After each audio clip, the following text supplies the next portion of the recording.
Good evening, ladies and gentlemen. Welcome here to the Flatout Racing Network's coverage of the Fuel Racing League Grand National Series. Tonight, it is the 6th race of the 4th season at the mile-and-a-half known as Kansas Speedway. I'm Seth Cole, being joined by Jessica Shelton. And Jess, not very often do we get the opportunity to be able to call an open setup league. You and I have been in open setup races before, and usually the biggest caveat when it comes to mile-and-a-half racetracks, or speedways in general, is you want to get that setup loose for the start, because you know it's going to tighten up as the run goes on, but you don't want to have it too loose. So these drivers, they kind of have to balance that out here this evening, because we may end up having some caution periods where they can make adjustments, but we may end up seeing really long green flag runs. Yeah, but also, I mean, who doesn't love an open setup? Open setup you can work on through the whole race. You can always change something you don't like. But then again, like you mentioned, you want to lose on the start. But how many times have we seen a restart or coming off pit road or coming on pit road really loose, and then the back end kicks off because of tires and tire wear and whatnot, and then it's like, hey, be a little bit more careful. I mean, we've had plenty of cautions in the past in other leagues based on cold tires, at the very start. So we've seen that happen.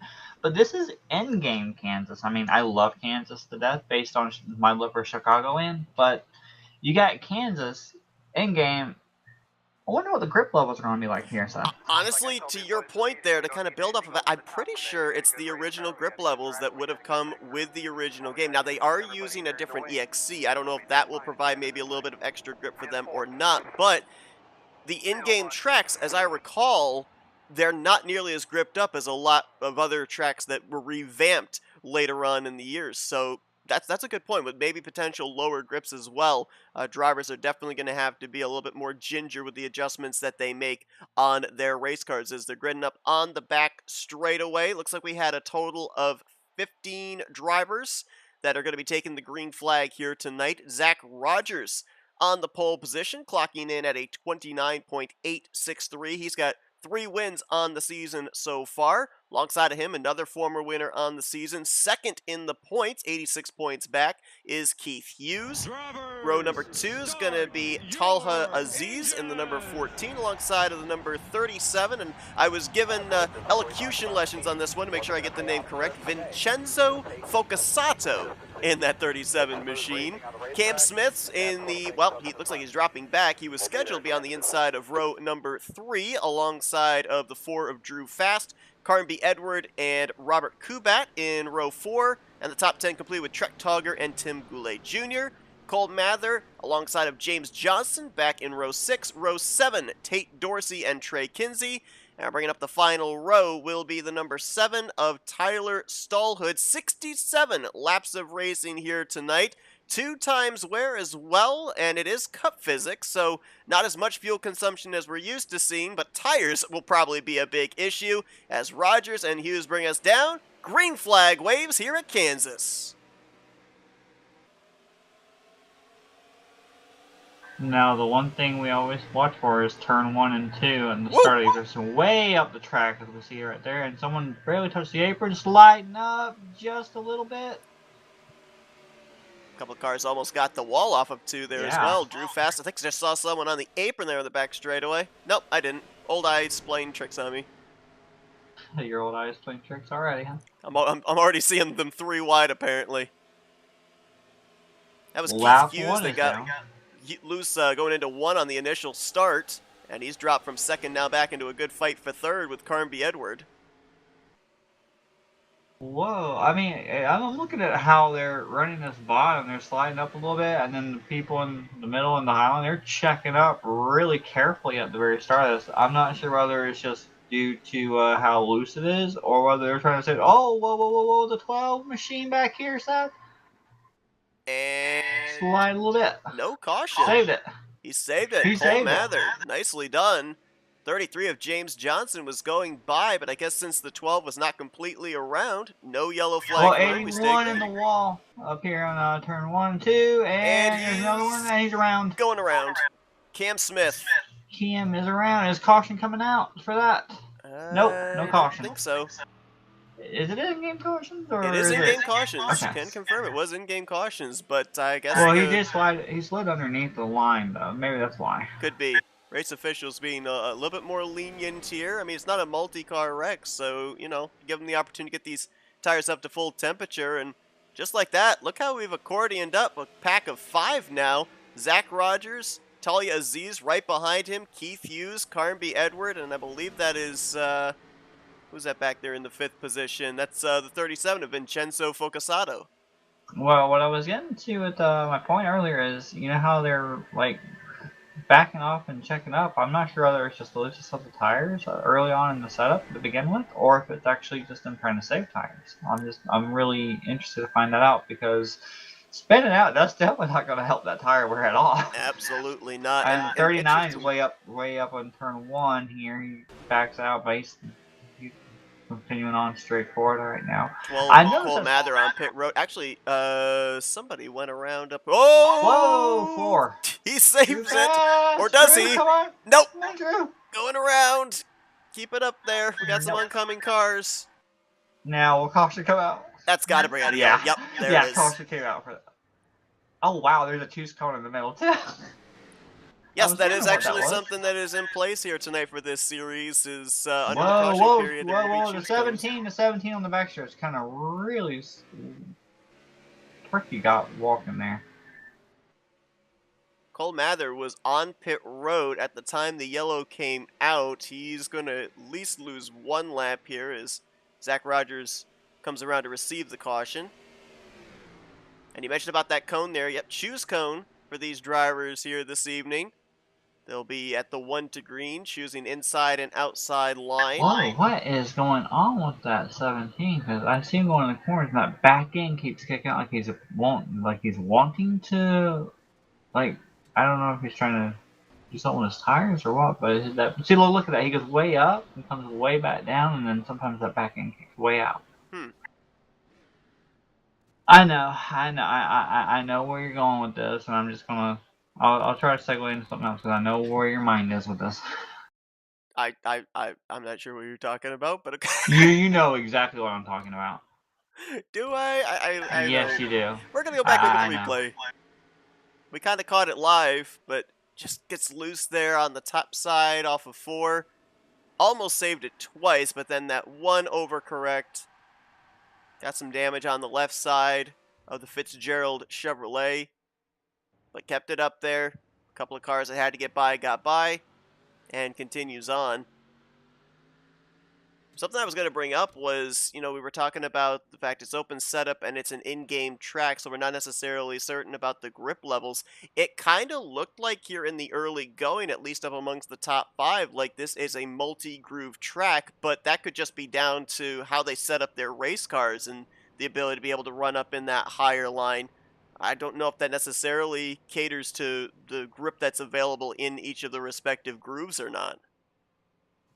Hey, off topic real quick. I was trying to figure out why something looked different, and I just figured it out. Stall hood, and Keith Hughes are running 2 different manufacturers. One's running a Honda and a Honda Accord, and Tyler Stallhood and a Subaru WRX. Yeah, I was trying to figure out why it looked different. From one, I was going like, what? I'm used to seeing Keith in a Honda. I've seen him run Hondas before in other series, and I've seen actually Tyler run. I think, if I remember correctly, I think Tyler runs Subarus over in Fast, but I couldn't remember what the type of the car was called. I thought he ran Chevys over there with Randall. Was it? Maybe it's somewhere else I'm thinking of. I just remember from back when I was running over there in Fast a while back. So maybe he's changed manufacturer since then or something? I don't know. Maybe. I'm trying to remember what the series... I could have sworn it was Fast, I remember seeing him in a Subaru, but it might have been somewhere else. And you saw right there, folks, the choose cone. Tate Dorsey, the race leader, he elected the top. 2nd, 3rd, 4th all went to the bottom. And the 37, who I think was going to be restarting in 5th, he's going to jump up a couple of spots, choosing that outside line. He'll be on the outside of row number 2. But Tate Dorsey will be the control car, and I believe, let me double check, yeah, he did not come to pit road under this yellow, so it's about 5 or 6 green flag laps he has on his tires. We'll see if it holds up where everybody else came to pit road got the fresh rubber. I have a question. With this being in cautions, and I have a feeling that the EXE is being used based on what I saw with the T clear earlier on and all that mess. You know what I'm talking about, like Yep. how everyone can clear left black flag, etc. and whatnot. Does choose cone automatically black flag other drivers for moving up based on the choose cone? I believe it does, but I believe since they have the universal clear black Black flag thing, flag. it Okay. doesn't matter. Alright, I didn't know if there was an EXE to change that or not. I don't know. Honestly, there could be. I'm not sure, though. Whoa! Someone got a really quick jump. By the way, I'm actually loving DT's as a sponsor on that. Yeah, the Bucky's Bucky's. sponsor. Whoa! Oh, Stallhood! Hard into the wall with Keith Hughes. Several other drivers sliding in. That was Johnston and Goulet Caution it Jr. out. Whoa, Stallhood gets clipped again, just a little bit. There is that beautiful Bucky's Honda. The 39 right in front of him there of Goulet Jr. 33 of James Johnston and Tyler Stallhood, the one that got out of shape there. He was 3 wide going into turn 1 and then got really loose coming off of turn 2, collecting the 82 of Keith Hughes, and that was not a light hit that either of those two drivers took. And honestly, what's the damage on this times 2? I believe the damage is moderate. And the wear is times 2 on it? Yes. Well, with that being said, then you know how we talk about the open setup as well. I mean, when you're looking at the open setup, if you have a little bit of damage and then you hit again, the damage, it may not even register as damage, it's just a little tap or something. But then you get hit just a little bit, and the next time it registers as major damage. And then you get to also look at the open setup. Because whatever you got now, it's going to be a lot harder to try to compensate, to try to figure out how you can get your car up to, not full song, like close to it. You know what I mean, Seth? Because Yeah, a it's lot of really, really drivers risky. will, if they have like that little bit of aero damage and lose the straightaway speed, they'll try and compensate with a little more grill tape, but then you run the risk of the engine overheating and Yeah. possibly exploding. So yeah, that would the, you mentioned about the fact you enjoy the open setup races. Oh yeah, I loved it. I loved it running it. I'm okay with it if I have a setup provided to Oh me. my god. It's just too much for me to have to think of during the course of a race, though. I was scrolling through while you were talking, and I am so sad to see what happened in the back of the 82 machine. Oh wait, no, what? Wait, what happened? Oh, he just got it fixed. Wow. Because when he was at pit road, that whole thing was crumpled, and then it automatically just popped right back out.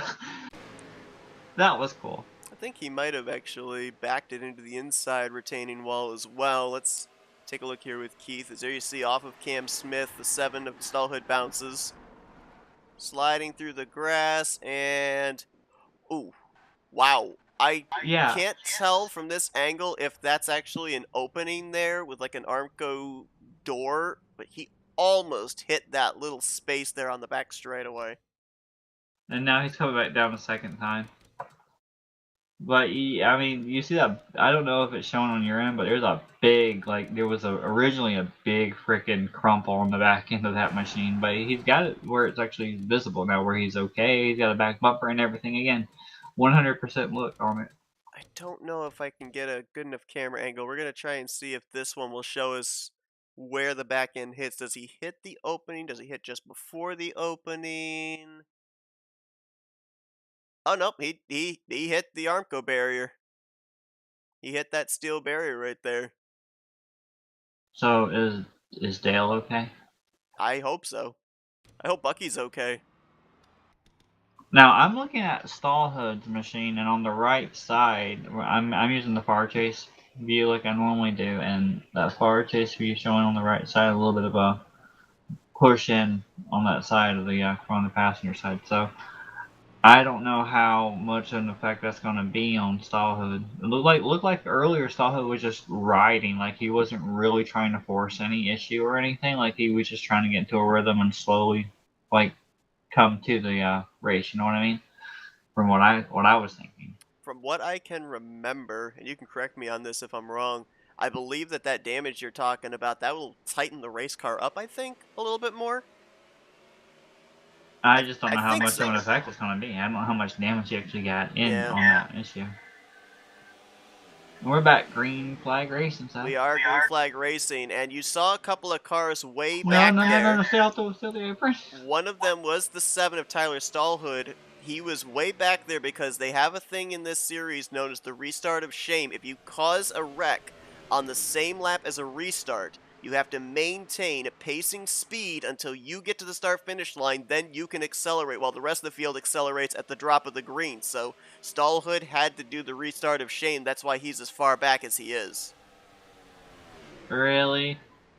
Did they bring that over from Maverick, or did they incorporate it here? It And then might have been a Maverick thing grabbed that it? was here already, and then Maverick got it from stole them. it. I'm not sure.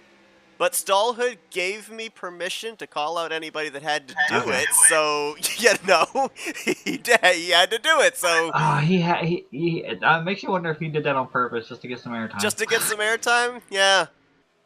I don't know. Meanwhile, back up near the front, 81 of Cam Smith is slotted into 5th. 4th right now is the number 37 machine. Carnby Edwards is in the 91. And 3rd, 2nd is Tala Aziz, you said, right? Yep.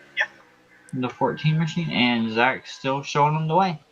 Yeah, Tala Aziz running part-time here this season.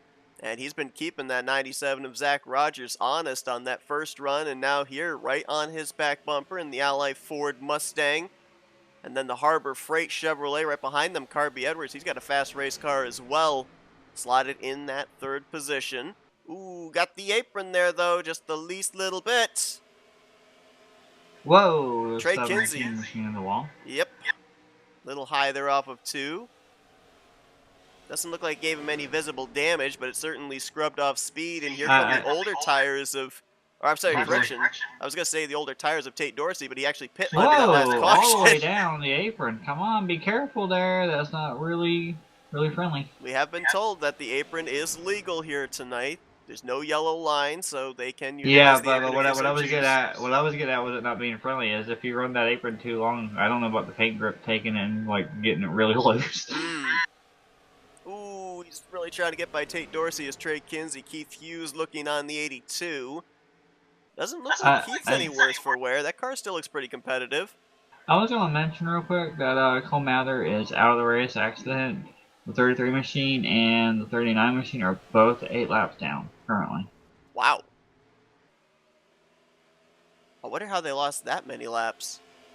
I don't know. The scoring, I don't know if I don't know. My scoring's showing the exact same thing though, so I don't know. But they're not on track, so I'm wondering if when they left or however.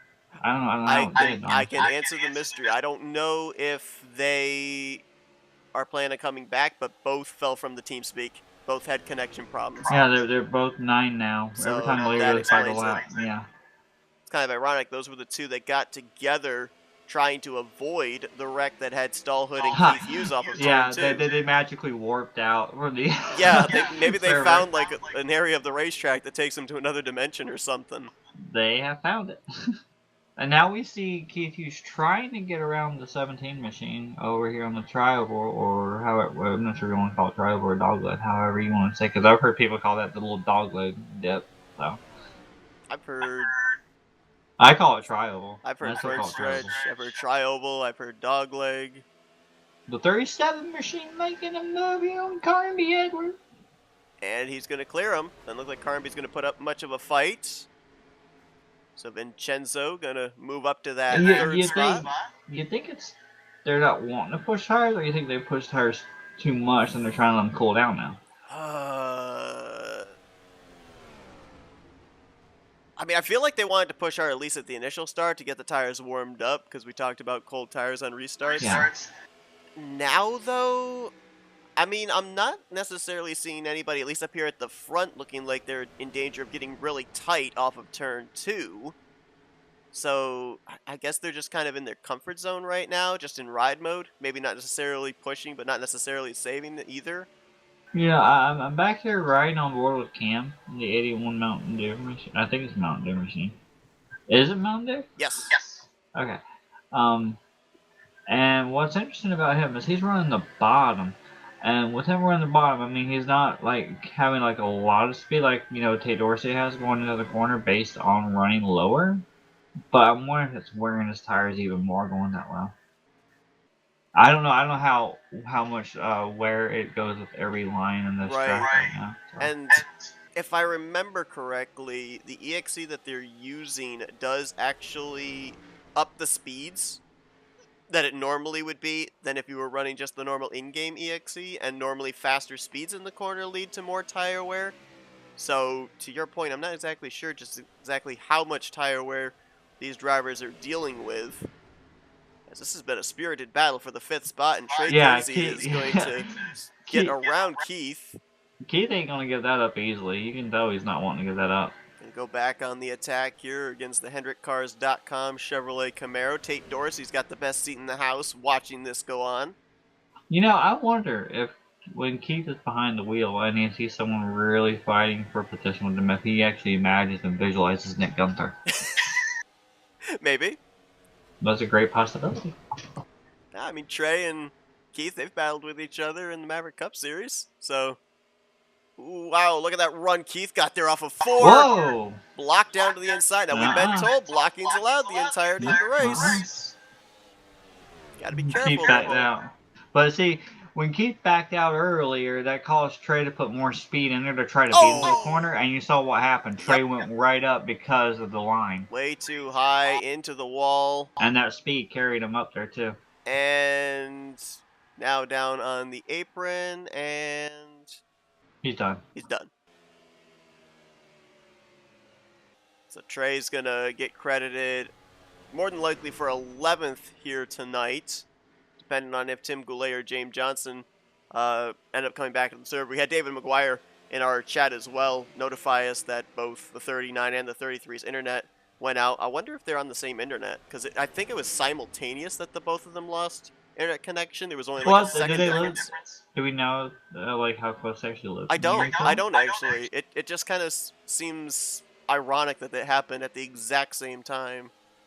Not to bring any other league issues over here or anything, but touching on the internet thing, you remember Demar? He had a lot of internet issues at the same time. Bob was having his, Bernie was having his, and they were all Joe had his too, and they all live near each other in Florida. So. True. So yeah, could be something like that. Well, a couple of people that we race with, Garland Oaks, Alex Ortiz, they race in the same house. So if one's internet goes out, then the other one's internet goes out. Real quick, Mr. 37's wanting to come for the lead. He is on the move. Vincenzo Focasato. I knew I was going to probably mess up. The reason why I'm not saying the thing, because I'm not going to butcher his name. You're taking the easy route there. That's the benefit you get with being the co-commentator. You could do that. I can't. I'm trying to be respectful to the limit that I can be without screwing up something. That is fair enough. But he is on the move. Looks like he's got a very good long-run car. And watch, Carnby Edwards is going to come back and say, it's not Carnby, it's Carnby. There's going to be that one driver that I'm not going to give the correct pronunciation, right? It's going to be probably what I think is the easiest one. Talha, I think, may have used up his tires. That time very wide through 1 and 2. And Carnby Edwards almost was able to take the 3rd spot.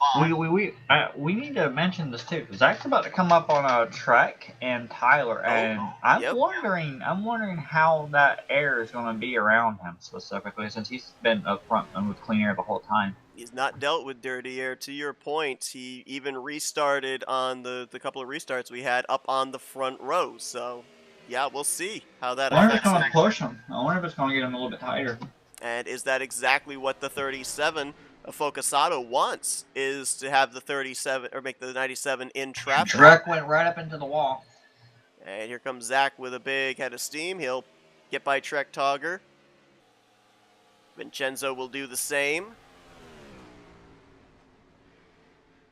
So this is Season 4 of the Grand National Series. Zach Rogers leading by 86 points over Keith Hughes after 5 races. However, they have an overall championship as well that runs through the 3 previous seasons and the current completion of Season 4. The driver you see right there being put a lap down, Tyler Stallhood, leads the 2024 overall standings.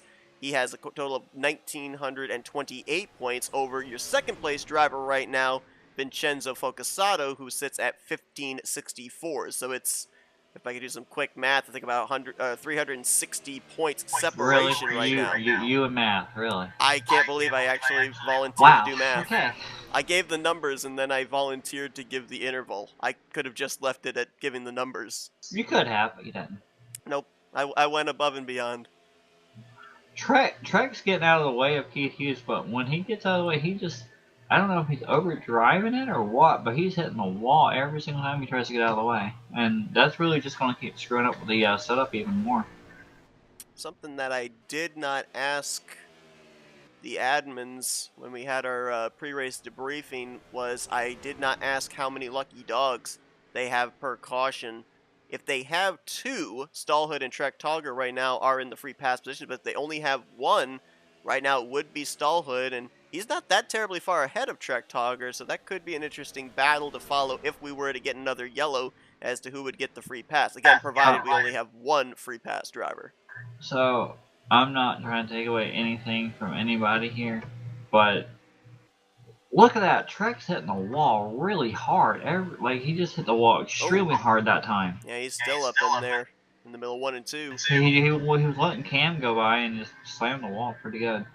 But what I was getting at was Tate slowly reeling in Keith Hughes, but the 91 is closing in on the 14, slowly out of time. And while that's going on, the 37 is looking for the lead. It's got a little bit lower a couple of times on Zach, trying to get a little bit of that clean air, a little bit of that suck going on. And I don't know. If Zach's trying to take it easy or if he's actually pushing it here. 2 really good battles up here inside of the top 5, and yeah, we saw both the passes the 37 was able to make for 3rd and then eventually 2nd he made on the inside line. I was going to say, I wonder if Zach's going to give him the bottom, and he is here in turn 1. And Zach is giving him the bottom. We'll see if Zach can get the power off of 2. There it is. Is he clear, though? Not quite. Vincenzo, now he's clear. Nice arc into 3 there. Crosses over the hood of Vincenzo. Got that arrow tight there to the 37. He saw the ground he lost. Drew Pat, I don't know if this is scheduled or not here. Drew was running last car on the lead lap. And it looks like they're servicing the cars, so I don't know what the I hate to say this, but I really don't know what the fuel window is. I don't either. This is Cup Physics at 2x, so it is a little bit more difficult to gauge it. Plus, with the EXC, it could be a little bit different in fuel consumption as well. What is Trek doing? He's like, I mean, can you ride with Trek and kind of walk me through this process? Because I don't know his I don't know what's going on here. He goes in pretty good, unless he's trying to get on pit road, and then he tries to gas it sometimes, you know what I mean? The past couple laps, he's hit the wall really hard over there in 1 and 2. His right front might be completely worn, trying to get back to the throttle, it just might not be turning. You can definitely see the battle scars on the right side of that car. Right there, see? It goes right up the track. Wow. Bam. That thing just doesn't turn. It's always in 1, though. I don't know. And here comes pit stops. Tate's in, and so is Keith Hughes. And a lead change right on the eve of these pit stops. Vincenzo Focusato to the point, getting by Zach Rogers. Now we'll see how Zach's car is in dirty air, running behind somebody. He's been out in clean air pretty much the entirety of this race, has led 36 laps so far here tonight. I mean, you mentioned about those drivers coming to pit road and everything. I mean, I'm assuming probably the leaders are going to have to pit before this is over. And here we go. Here's a look at what fresh tires to old tires are. We know the 4 of Drew Fast was on pit lane. He's currently 2 laps down. Let's see how quick work he can make of the 2 race leaders. 91. Oh, he's not going to make quick work at all. He's going to go around. Yep, 91 and 14 coming off of 4. Ooh, and the caution's out. Yep. Caution's out. And Trek is on pit road. The caution just came out while Trek's on pit road. I don't know if he's going to go through or if he's actually going to have to stop. Well, I think it's safe to say that if they couldn't make it on fuel, this caution will allow them to make it now. I think we would definitely be within a window of them making the rest of the way. Trek's pitting, so I don't know what that's going to do to him. He was already 1 lap down, I believe, and he Whoa, just fell a Cam! 2nd lap down. Cam just slammed the wall off it too. I wonder if it's the tires. Could be. This is the longest run we've had so far. Oh, yeah. He's got a right front down. You can see that the splitter is down into the pavement there.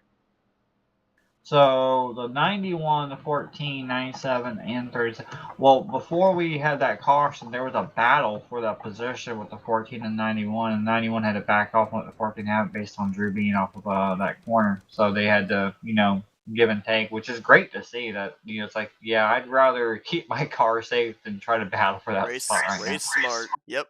Yeah. So Keith Hughes, Tate Dorsey, to your point, were on pit road. They lost a lap.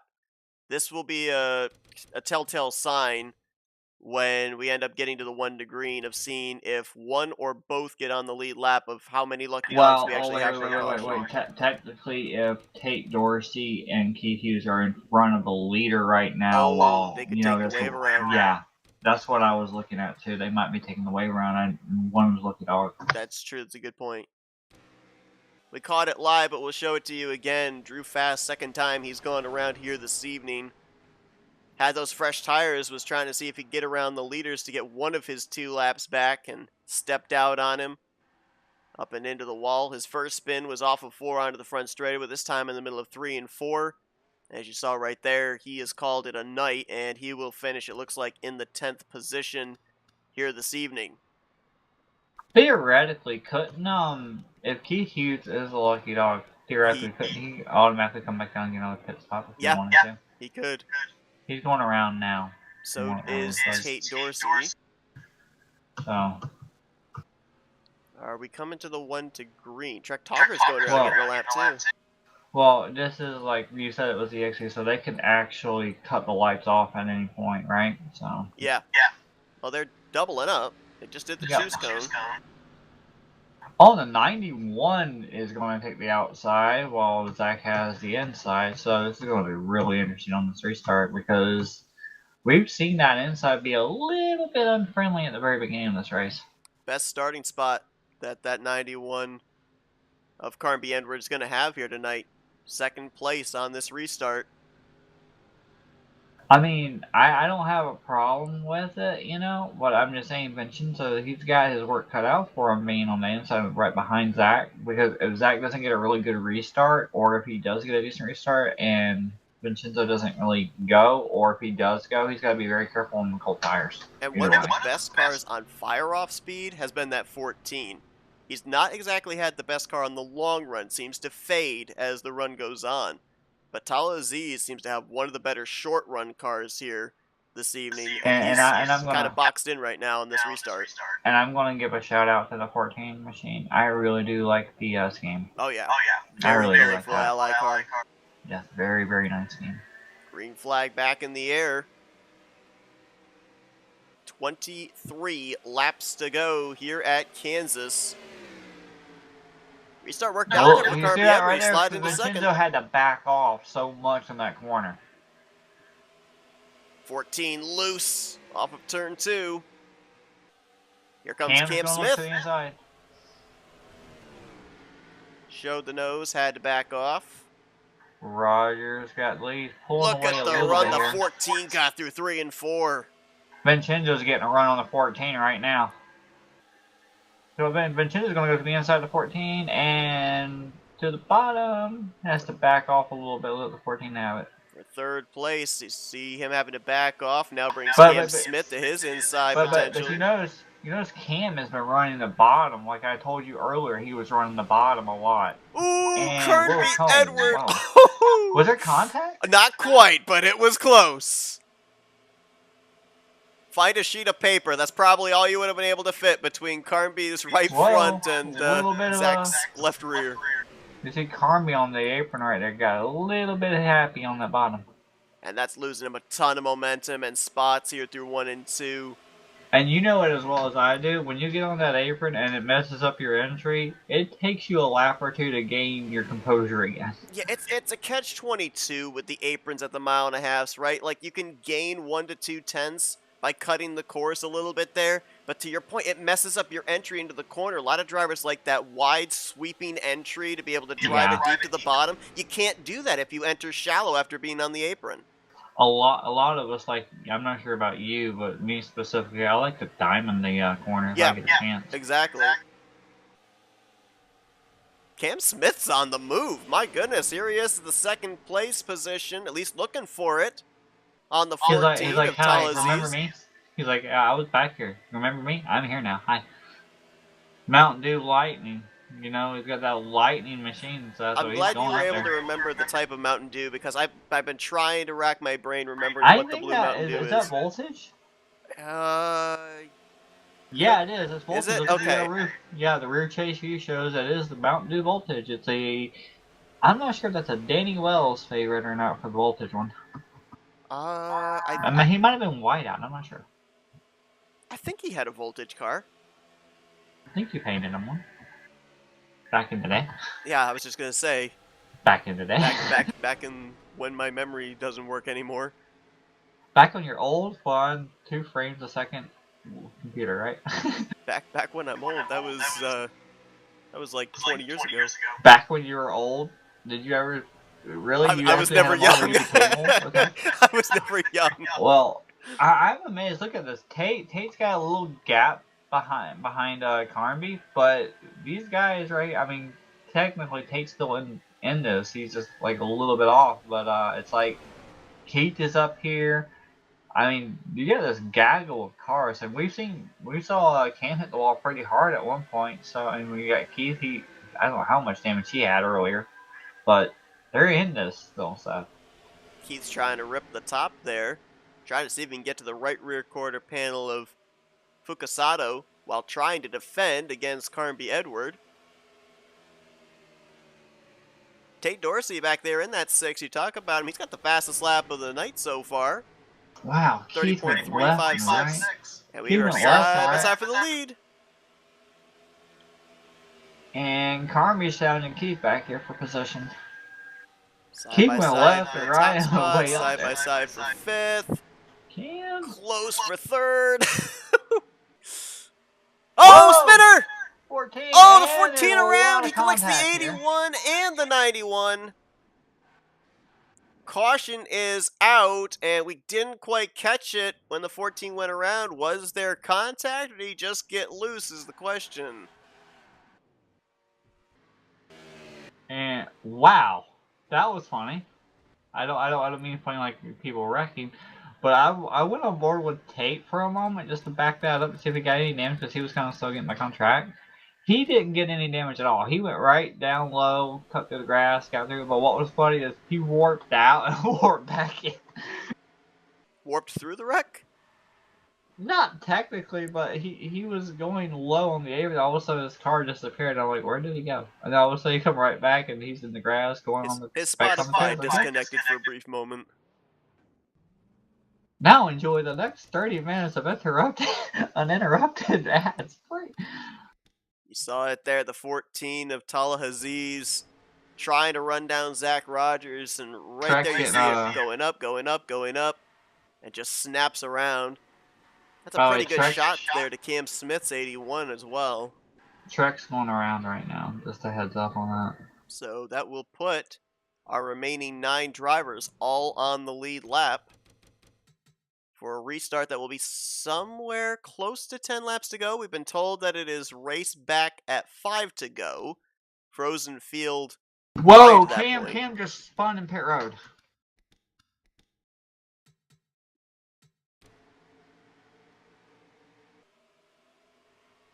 Where is Cam? There it is. One machine just spun out in pit road and everyone was leaving stuff. I don't know if it was the first gear or if it's, you know, first gear and cold tires mixed up or what. Cam had, what, the number 5 pit stall.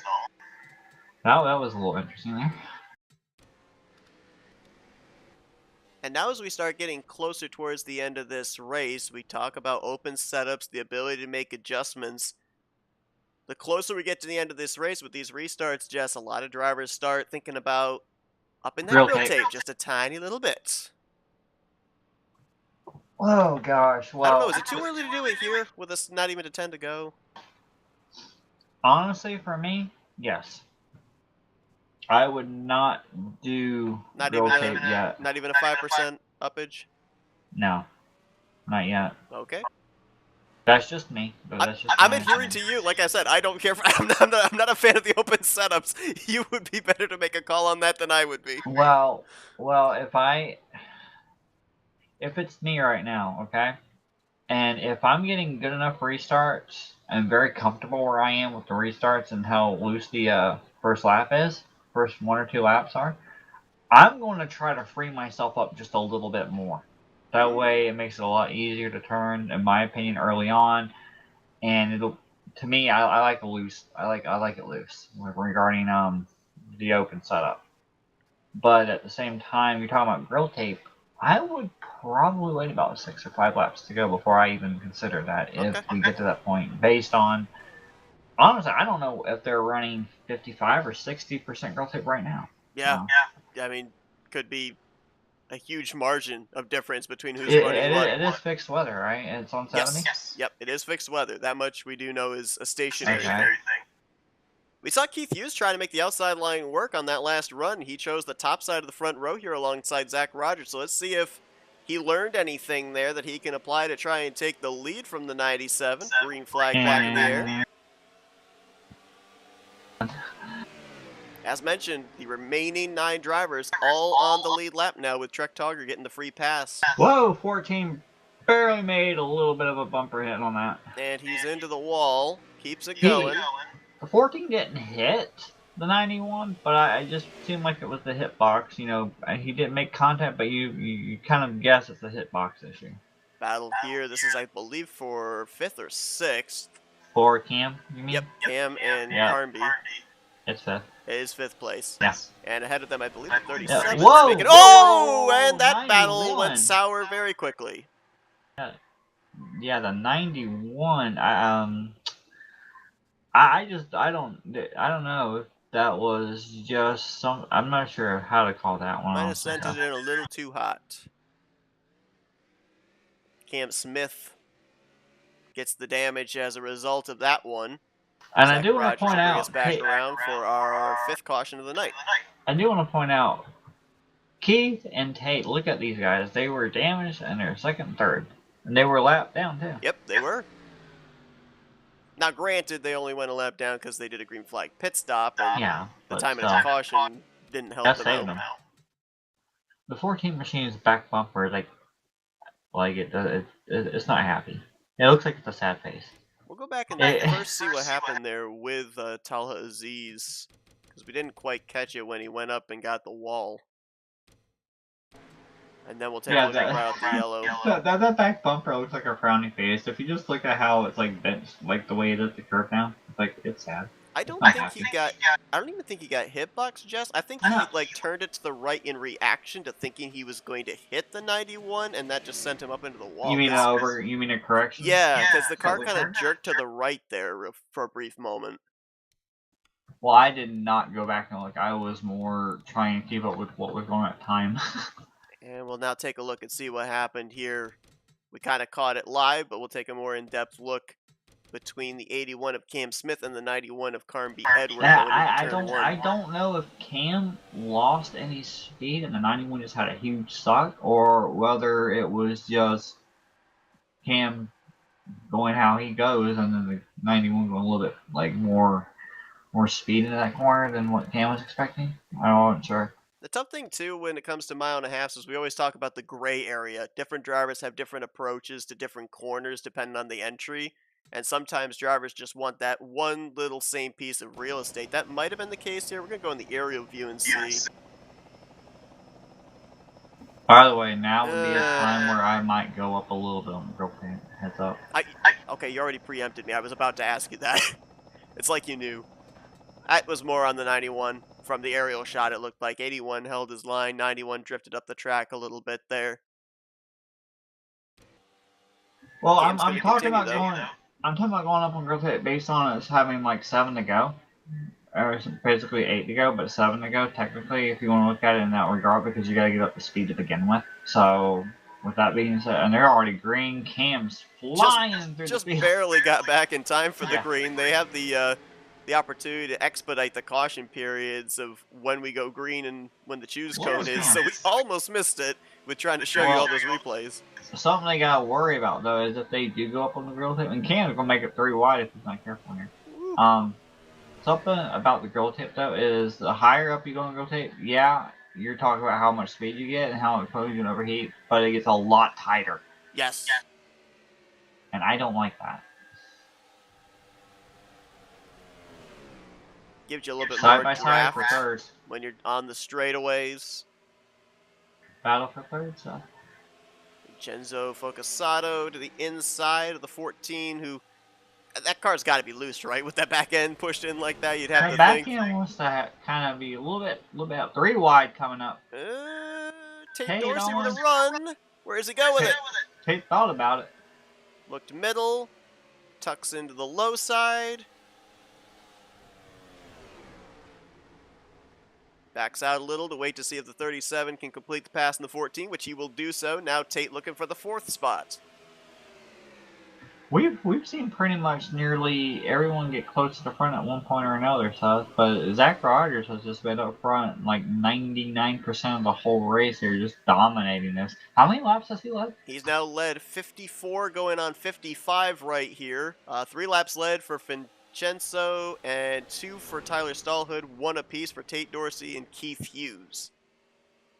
So that's going to help a little bit for points. I mean, I don't know how much of a hit Stallhood's going to have, but Stallhood came into tonight 8th in the season 4 standings. Carnby Edward came into this race 3rd. Vincenzo came in 6th. There are, I believe, 2 drivers that came in the top 10 that were not even in the field here tonight. Actually, one of them wasn't here tonight at all. The other one actually was here in the server, but left prior to qualifying. That was 4th in the standings. Jacob Spalton, who was 118 points back. So I don't know if he just wasn't able to have a setup to his liking here for the track this evening as 2nd place battle here. Yeah, Vincenzo's coming on strong on that inside line. I mean, time's running out though. 3 to go. Only question I have is, I mean, you have to not only catch Zach to begin with, you got to figure out a way around him. Because we saw what he did earlier. He's like, yeah, you want the bottom, take the bottom. I'm just going to stay right up here, and I'm going to hold this line, and I'm going to cut right back down in front of you. So I don't know if Vincenzo remembers that from earlier or not. But different circumstances then as well. We were only midway through the race, and they were on old tires. They've got pretty fresh tires right now. I just saw, I was going through the field back here, and Tyler just went right up into the wall, a little bit tight, pushing up a little bit. Yeah, I think he's carrying too much speed. Oh, he's going to get the wall! No, he's not. I thought Vincenzo was going to get the wall off of 2. He kept the momentum up, closes it down to about a car length and a half. Coming to the white flag, it ain't over. Well, Keith Hughes in the wall. And he's going to drop out of the top 4, back to 5th. White flag in the air, 1 to go. Vincenzo Focasato still looking for his 1st win of the season. Zach Rogers looking for his 4th. Oh, look at the run the 37 gets. Will it stick? Oh, he gets put into the wall. Rogers throwing the block. Fukasato's going to send it in on the top again. Come on, Ed. Come on, Carl Edwards. Do it. Do it. Can he get the run? He's trying to get the run. Where does he go? Does he go top? Does he go bottom? Can't get the momentum. Rogers barely gonna win. He almost got there, did Fukasato. Caution's out. Tate Dorsey's gonna spin across the line in 3rd. And there's a huge wreck in 1. It's Keith and Tate. Well, that was pretty dramatic at the very end. That was. I don't know how the 37 closed up as much as he did, and he almost had him. I can't believe that thing stuck on the top off of 2. I thought he was getting the wall. So, just a heads up, it'll be Hogger getting 9th, and he's the last car to finish on the lead lap, and we all had the top 9 on the lead lap, obviously. No one else went back a lap down after that. But like you mentioned earlier, 10th to 14th, all out of the race. Drew Fast, Trey Kinsey, Tim Goulet Jr., James Johnson, and Cole Mather. As Zach Rogers, for the fourth time this season, is going to burn it down. Tonight, it's at the Kansas Speedway, as he will look to extend his points lead over Keith Hughes, who did manage, despite getting in the wall, to finish in 5th place. Allow me to get my little notebook that says ego check, Zach Rogers. Yeah. I mean, Red Bull gives you wings, so Well, I've already experienced the wing part. I just you didn't know have. You just weren't sponsorship the for Red Red Bull Bull. car. Here's a Yeah, look at the maybe I finishing should've been there. results here this evening. And to your point, you mentioned this too. Like, we had a lot of parity up inside of the top three here tonight. We saw the Yeah. 91 up there at one point, the We had a 82, the lot of 81, the drivers up there. 14. Yeah. I mean, you also go back and look. We had Drew before his accident. He was starting to make moves up to the front, and we had Cam. Cam hit the wall. We had Tate. You know, Cam had damage prior to everything that happened. We had Tate. We had who else? Somebody Keith. They had damage earlier on. Paladin, the 14, had a little bit of an issue. Started to come back on that restart, and all of a sudden, I don't know if there was a little bit of a. I think that was the correction that happened or whatnot that caused. You were talking about the correction issue, you know, and overcorrecting it maybe, Yeah, a little a little oversteering, bit. and then just hit the wall. Or I thought it was a hitbox, but anyway.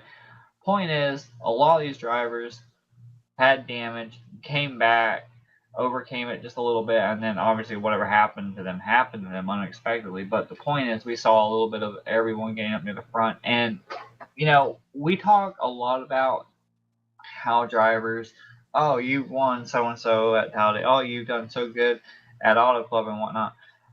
Okay, so Kansas being an inter-track, a lot of drivers may not think it takes a lot of skill. It does take skill nonetheless, but at the same time, it being an open setup, it becomes more about skill than anything else. Having to manage your tires, your setup, your go tape, and then turning around, having to deal with everything going around you at the same time, and trying to be careful the whole race through. So there's a lot more technicality and a lot more skill that these drivers put in than any other place, in my opinion, when it's open setup. And with it being an in-game track as well, where you could be at a slight deficit in terms of grip to be able to lean on as well if your setup isn't quite right.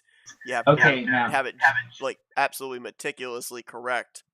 everyone's in the waiting room waiting for you to interview them, Seth. So you All want to go right. for it? So we showed you your finishing results. We head into our FRM post-race wind down, and let's dial up our third place finisher on the evening, Tate Dorsey.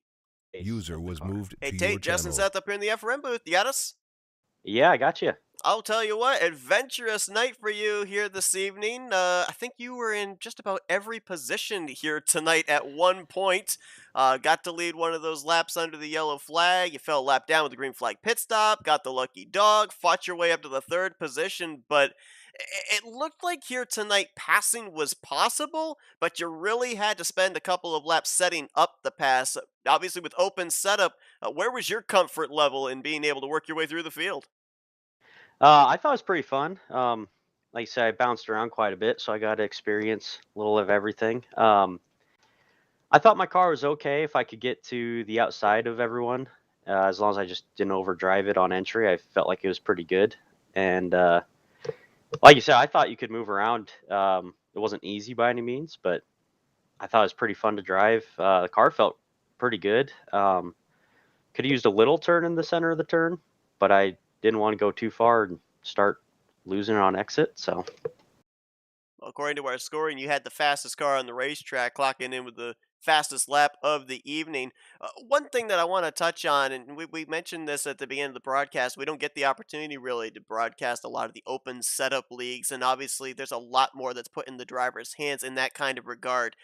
A lot of the facets of mile and a half racing that we always talk about, dirty air, the ability to be able to move around, run up in a higher line. How much of that were you able to kind of take into control with adjustments on your race car tonight, and how much of those factors came into play more so in this type of a race, or less so than there would be if it was a fixed setup race? yeah, I really enjoy. This is my first open setup league that I've done. I really enjoy it for that.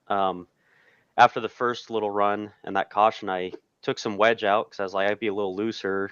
Just if I'm in traffic, I could almost get to the outside of people, and it's just the center of the turn. If I overdrove entry just a little bit trying to stay there, I get tight. So I was like, make it a little looser, turn a little better. I just really enjoy that you can do that. You're not just stuck and like, all right, I got to figure out how to drive it differently. It's like, I'll just make it drive different. So um, I enjoyed it. I thought my car was pretty good. Could have used a little bit more turn, like I said. I don't. Vincenzo and Zach were very fast. I could kind of keep up with them, but it's a fun race. I enjoy that you can manipulate the car a little bit. Well, you definitely did. You bring it home with a solid third place performance here tonight. Well done to you. And before we let you go, we give the opportunity to do some thank yous and some shout outs. Yeah, shout out to Tyler and Zach and everyone who runs here at Fuel. They usually put on fun races and open setup. I think it's pretty fun. People are willing to help. Shout out to my wife. She doesn't get real mad when I race and not watch shows with her, so that's fun. And MOT, Mondays Thunder, I race there on Sundays and Mondays usually. Those are a good group of guys. It's fixed setup, but we try to have fun over there. And yeah, thanks to you guys too, putting on a broadcast. We appreciate it.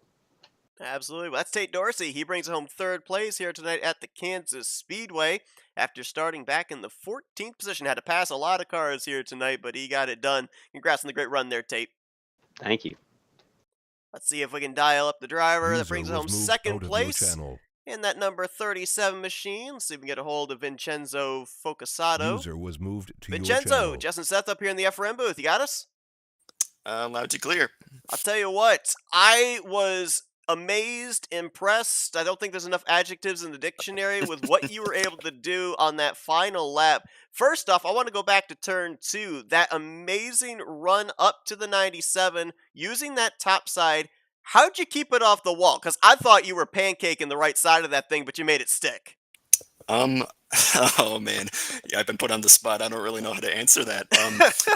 I'm other than feel. I know how to feel it. That's something that I like doing with my setups at tracks where that's possible. I don't really know how to describe it though, but I really like having the right rear being able to catch the whole weight of the car if I throw it up high. So uh, it doesn't usually translate to a ton of speed, but it gave me one shot to go after him today, so it came in handy. I didn't pull it off, obviously, but yeah, I suppose that's that. You had the contact there on the back straightaway, got the wall, but still were alongside him going into 3.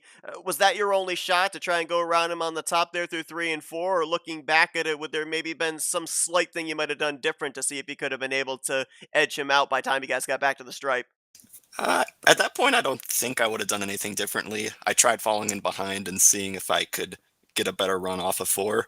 I could have tried rolling around the high side, but I'm not confident I could have made that work. I guess I'll never know. Maybe I totally would have won the race if I did, but uh, I'm happy with that. I have no regrets. It was close, but to be honest, when it's Zach Rogers, that's much better than I was prepared to. That's a better situation than I was ever prepared to be in.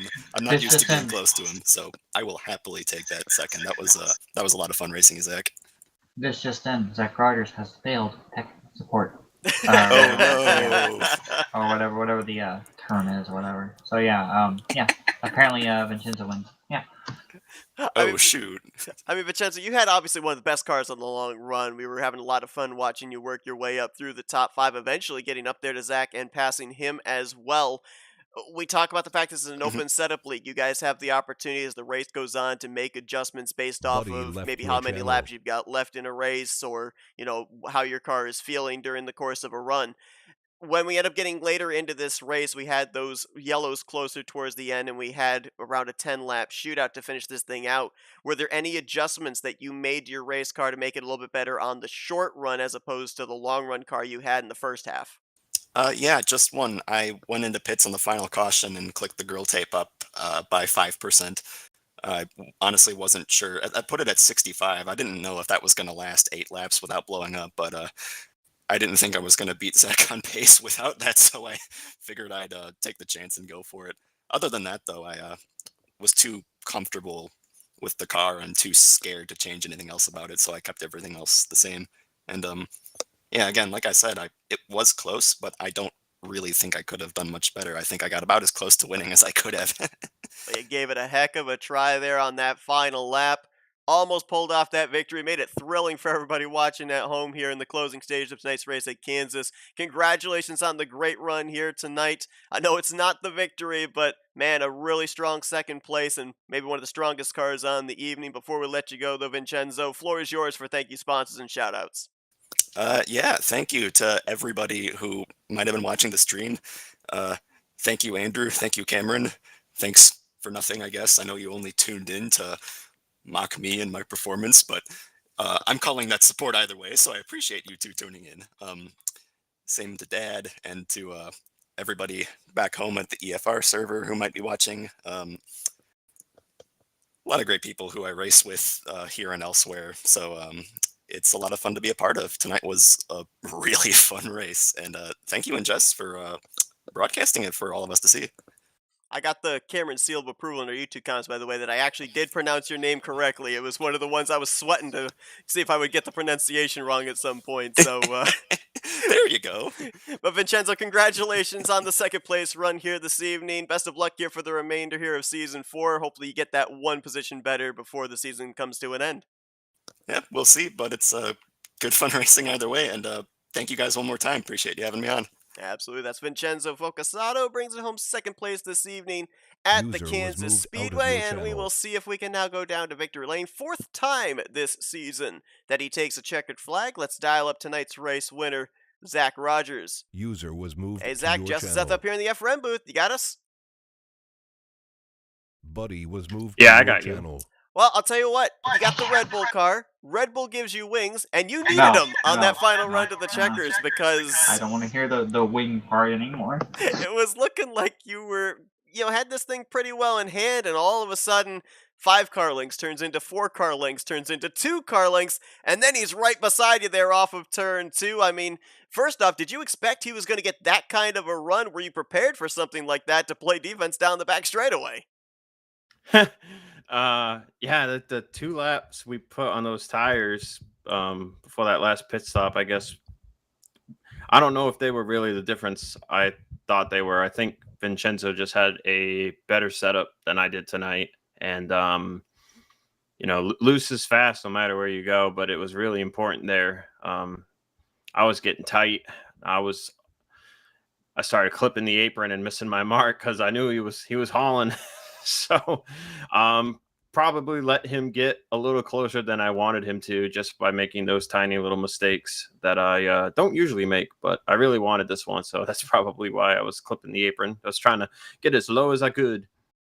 You had the benefit, obviously, of clean air for most of the evening, started on the pole, led the most laps. You did encounter some traffic during one of those green flag runs. I mean, did you have the car set up for running in traffic as well, or did you feel a little bit of a difference there as you started encountering a little bit of dirty air?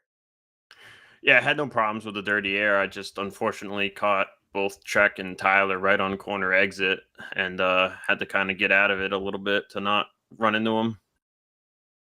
4th win on the season here and going to extend your points lead over Keith Hughes. Obviously, that's got to alleviate some pressure for you as well with only a few races remaining here in the 4th season. But obviously, you had a fast race car here tonight.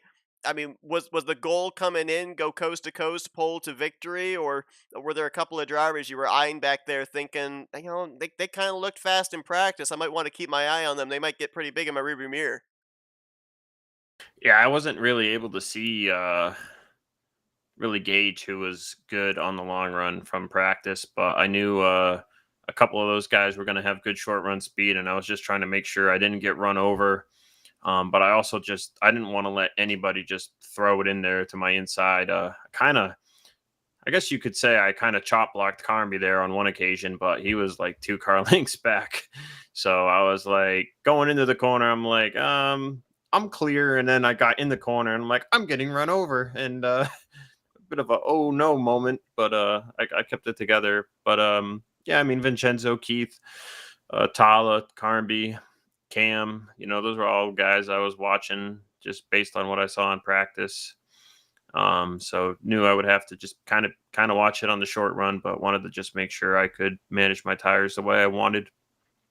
Wish my setup was a little bit looser, but this was a brand new setup that I made for Kansas a few months ago that I hadn't really had a chance to test out. So we'll make a few changes, see how it goes, and then we run this particular version of Kansas in the near future. We'll see how we run that time.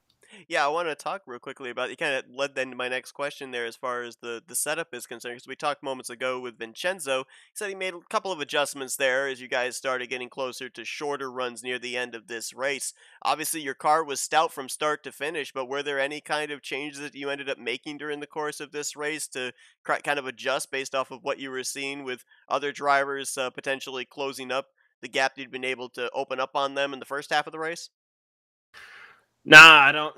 I don't really like making changes during the race. I try to just like test everything out before we get to race day, and I felt I did a run on Sunday, and I felt like we were good. Like we were going to be solid top three pace. Um, but yeah, I mean, eyes got opened up there on the long run when Vincenzo got a good run on me, and he drove by, and I was just kind of keeping up with him at that point at the end of the run. But I also wasn't too sure if I had pushed the right front a tiny bit too hard when Tala was behind me at the beginning of the run. So I wasn't sure, but I talked to him a little bit after the race, and he was telling me some things that they had going on there. So we'll get to look at a little of that data and make the changes to make this thing faster on the long run. Well, you bring home with your fourth win on the season. Again, extend that points lead heading into the final couple races of the season here. Congratulations on the great run tonight, coast to coast at Kansas. Zach, before we let you get back to your celebration in Victory Lane, floor is yours for thank you, sponsors, and shoutouts. Yeah, I gotta thank Red Bull for giving me wings. That's 6 poles and 6 races on the season. We missed winning every race last season by 1 race. So I guess we're gonna try and win every pole this season since we're perfect on that front so far. Fourth one on the season, as you said, fourth one in a row. Got to also thank Digital Storm, who's been sponsoring us on the night races, and Quaker State, who was our throwback sponsor. We didn't get the win at the throwback theme race at Darlington, but we did get it done at the Glen 2 weeks ago. Got to thank Tyler for putting on the league. Want to thank y'all for coming out, doing this thing for us here at Fuel. I hope it was a fun little short race. I look forward to watching it back. And yeah, I don't know where we go next week. Actually, I need to look at the schedule, but we've got 5 races left, and we'll see how we do. But I believe I should have a race gap over Keith Hughes now, so the goal will be just to maintain that gap over 100 points, and we'll try and clinch this thing a race early. Last year I was able to clinch it, or last season rather, I was able to clinch it 2 races early.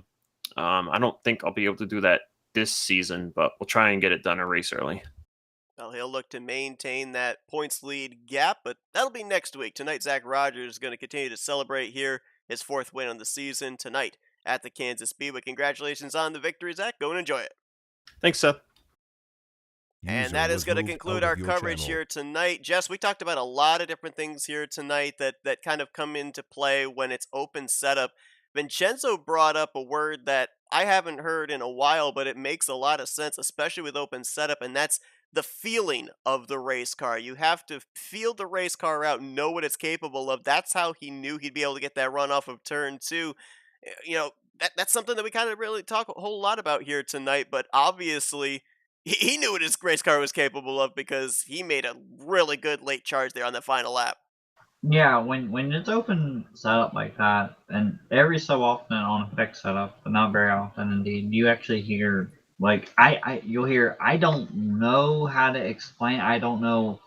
It's like it's right or it doesn't seem right or something like that. And you're like, well, everyone's running the same thing like that. It's like in a way we have this like a different sense. Like we know how it feels. Like you know how. And I'll point this out to you. You know, sometimes when I talk about my wheel, how it feels like it's really tight or Mm-hmm. really loose and whatnot, or regarding my steering wheel for my Logitech, it's Yep. like something's off. I don't like how tight it is. It's not really it's not where I want it at. it's like technically in a way you can almost feel that with the game itself sometimes. So it's like, yeah, I understood exactly what Vincenzo meant about the feeling part. So, and honestly, if you can feel in your mind how the car feels through the game like that, you're one step closer to being like Zach right there, 4 wins in a row. I mean, Vincenzo almost got that win too. So what does that tell you about skill? Definitely, and you look at the stats, and obviously Zach Rogers currently running away with this points lead. As you heard, 6 poles in 6 races, 4 wins in 6 races. He's finished in the top 5 every single race so far this season. However, you pointed out the fact as well. Not only did we have the parity up there inside of the top 3 all night, but we had several times tonight a blanket over 5, 6, 7 drivers, with all of them more than likely running entirely different setups to each other. Did that kind of surprise you? The fact that we had so many drivers up there in the conversation? Because we've seen a lot of open setup races where there's usually one clear favorite driver that pulls away from everybody else, and then there's these little groups of drivers that are battling it out. But the fact we had like one big pack here this evening, did that kind of surprise you a bit? Honestly, you're talking to someone who ran over him fast. So Yeah. I can't deny that to an extent, but I mean I'm so used to seeing a lot of people run with the open setup. Like we used to have Cosman, Randall, Charles, Mm-hmm. we had Sean Whitehill, we had Mikey. You get my point. You had Weaver, Joe. So I'm kind and Ricky and all and Krostowski. I mean the point is I'm used to being in a big pack with guys that are Right. running similar setups. They're not always running the same setup, but being competitive, running different setups and all together, I've been used to that. So I mean, Vincenzo, Zach, gosh, who was the other guy I'm thinking of that was up front? Oh, Aziz. Yeah, and there was someone else that gave him a who was it? Carmi? Carnby. Yep. I mean, these guys that were up front. I mean, I don't think they had the same setup for each other. I think they had their own setups, and then you got Cam who made that charge, and then you had Keith Hughes up there too. It's like you have a feeling that maybe one or two of them had the same setup from each other, Maybe. but I guarantee you none of them had the same settings at the very end of that race. Yep. You talked about it, the comfort level and the ability to feel what you and your car are capable of, not going to always be the same as the other drivers around you. But we appreciate everybody tuning into our coverage here tonight. We appreciate the Fuel Racing League for having us on here this evening to bring you coverage of their race from Kansas Speedway. They've still got 5 more races left to go before they crown a champion here in season 4. But this evening it's Zach Rogers picking up win number 4 on the season as he gets to celebrate here at the Kansas Speedway, the mile-and-a-half Speedway here.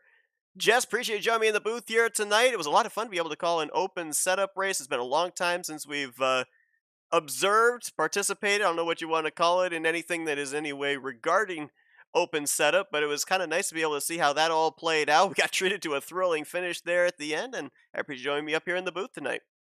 And I really appreciated that, even though, and technically, I'm not gonna lie, you and I talked about it. You messaged me saying, "Hey, by the way, broadcasting." I'm like, "What?" I didn't even know. I mean, I don't have a problem broadcasting. I don't have a problem doing it. I just didn't have any clue it was going to be fuel, which I got no problem with Tyler at all. I mean, Tyler and I race over and fast every once in a while, so I mean, I didn't have a problem coming over and doing it. But yeah, I enjoyed doing it. But yeah, it's been like how long since we ran an open setup? Oh gosh.